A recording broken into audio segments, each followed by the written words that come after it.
Hello, Flickin' Fanatics. Welcome to the Flickin' Real Fancast. Tonight we are going to be reviewing Jurassic World Dominion, but before we get into it, please like this video, subscribe to the channel if you haven't, and if you already have done that, share it with your friends. That would be awesome. Now, let's start cracking into the conversation right after this.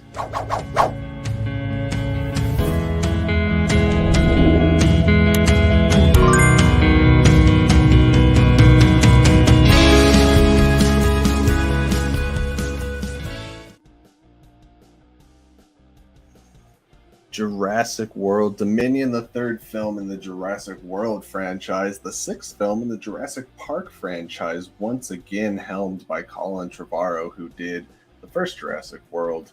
One of the first things I want to say is I think it's not really fair. They always get you with the trailers for Jurassic anything, right? They use the slowed down epic version of the already epic John Williams score. And I just want everyone to lower their expectations because they try to show you this big, epic nostalgia bomb that's just going to swell over you. And it's a lot more like this. Welcome to Jurassic Park.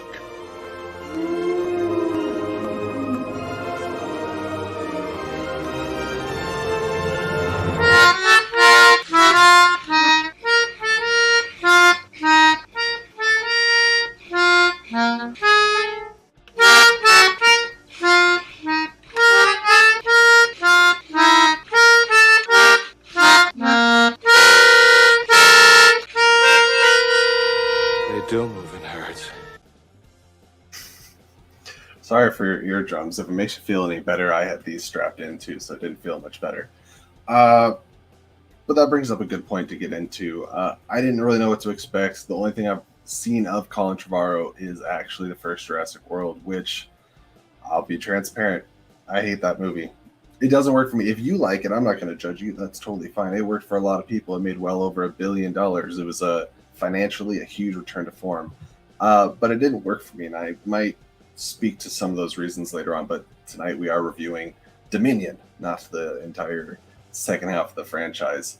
How did the cast do? How did the returning cast do? Well, we have Laura Dern coming back as Ellie Sattler, and of course Sam Neill back as Alan Grant, Ian Malcolm, Jeff Goldblum, and then you have Bryce Dallas Howard and Chris Pratt playing their respective roles from the previous films, Owen and Claire. And everyone does fine. There's the standouts, I think, are not in anybody returning, although it's nice to see a few familiar faces. It did come across as a paycheck for some of them, but somebody I do want to bring up really quick, I had to look her up because I was not familiar with the actress. DeWanda Wise, she plays Kayla Watts. You may have seen her briefly in the trailers. She's a standout. Her physicality, her presence, her comedic timing, every second she was on the screen, I just wanted more of her. So she's fantastic. Keep an eye out for her. But other than that, Chris Pratt was once again in a film, and he didn't do anything spectacular. I don't sense a lot of charisma or charm. There's nothing drawing me into the character of Owen. I think that was one of my problems with the previous installments, is the characters don't have the charm that Sam, Jeff, and Laura all had in the original one that led to it being so memorable.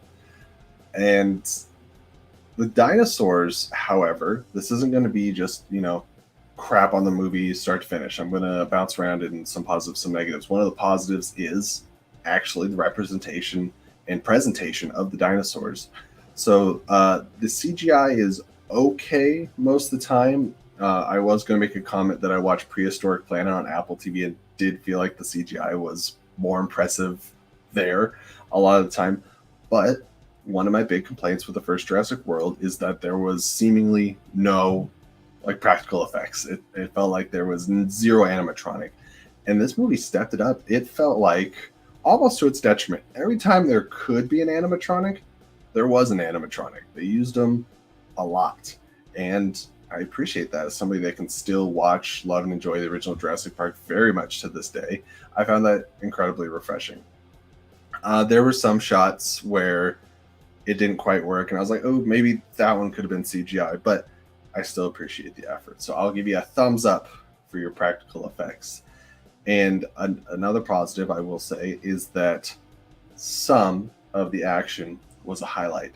There were moments of this that were shot in such a way where it felt a little bit like a horror movie again. And that's something that I've been bringing up has been completely lost in this franchise. The horror monster element of the first Jurassic Park is one of the many reasons why I love it as much as I do. And I felt like Jurassic World, while it was kind of a monster movie, I didn't feel that sense of dread. And they have it here, whether it be dimly lit areas or jump scares or a variety of just carnivorous dinosaurs and various situations. Like you have part of the movies in Italy, you have some forest elements. They do a fairly good job of breaking up settings and the different situations that the various characters are in. Now, how we get to those situations and locations, if we're going into the plot, this is, as it says on the title, a non-spoiler review, so I will not tell you anything about the plot. However, I will say it's very dumb, increasingly dumb. Might not have bothered me as much as the rationale issues I had with Jurassic World, but I constantly found myself staring at the screen going, why? Why would anybody think that? Why would that be a solution? How did we get from A to G and skip all the steps in between? It's very confounding, confusing, and you will see a lot of people online saying the film is convoluted. And it's not that any one plot is hard to follow. It's that they threw all these plots into one story and tried to intermix them. And there's a point when we're hitting the apex, the climax, where something happens that just seems so outrageously silly that it was one of the multiple times I was taken out of the movie because I was like, somebody wrote this. This was an idea that went past multiple people and made it through. So is this movie a mess? It is a mess. It is a mess with highlights here and there, but then there is certain moments of drought. Towards the middle of the film, there's like a 15-minute segment where I straight up forgot I was watching a Jurassic Park movie. Like just the lack of dinosaurs that felt like a Jason Bourne chase scene for a little bit, and then here come the raptors. And you're like, oh, right. It's a dinosaur movie. But we've just come so far from the beautiful simplicity of, I'm not saying the first one is like, I mean, it is a perfect movie, but it's not so perfect that like nothing can ever reach it. It's just, it was a simple concept and it worked so well and it still works today. And I feel like the longer the Jurassic Park franchise has continued, the more convoluted it's gotten, and the more things like, human cloning, strange genetics, and just company intermixing, just weird stuff. And none of it feels like it belongs. None of it feels like the natural turn. Now, when I heard that this movie was basically going to be when dinosaurs spread out across the world, I was like, ooh, that's a possibly interesting concept because it's like, apocalypse brought on by dinosaurs. And it's addressed partially to kind of like, tie up and to open up the movie. It's addressed that there's dinosaurs among us, but a lot of the movie is spent in more contained areas. And it felt like a wasted opportunity. Despite constantly changing locations, it doesn't feel like a globe-trotting movie. And this is a movie of squandered expectations, something that Ian Malcolm will say something akin to that at some point in the movie. I did enjoy seeing the original group back, and their chemistry was okay. I thought I would feel the emotional swell, but I didn't. So to kind of wrap up some of my thoughts, I wanted to bring up the first night, I think it was Tuesday, when reviews really started going all over the world.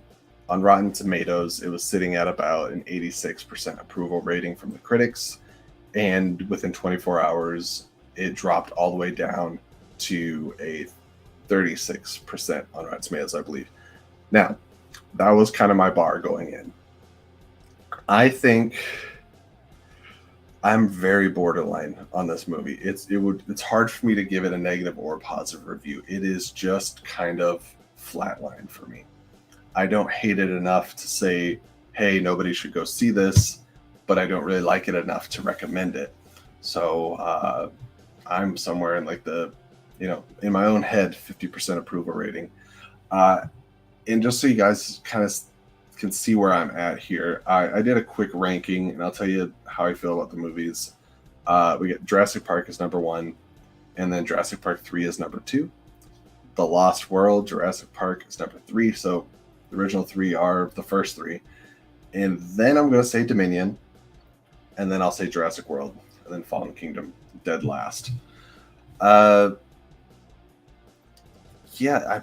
Top Gun showed us how to do nostalgia right, and I think Ghostbusters Afterlife showed us how to do nostalgia beautifully.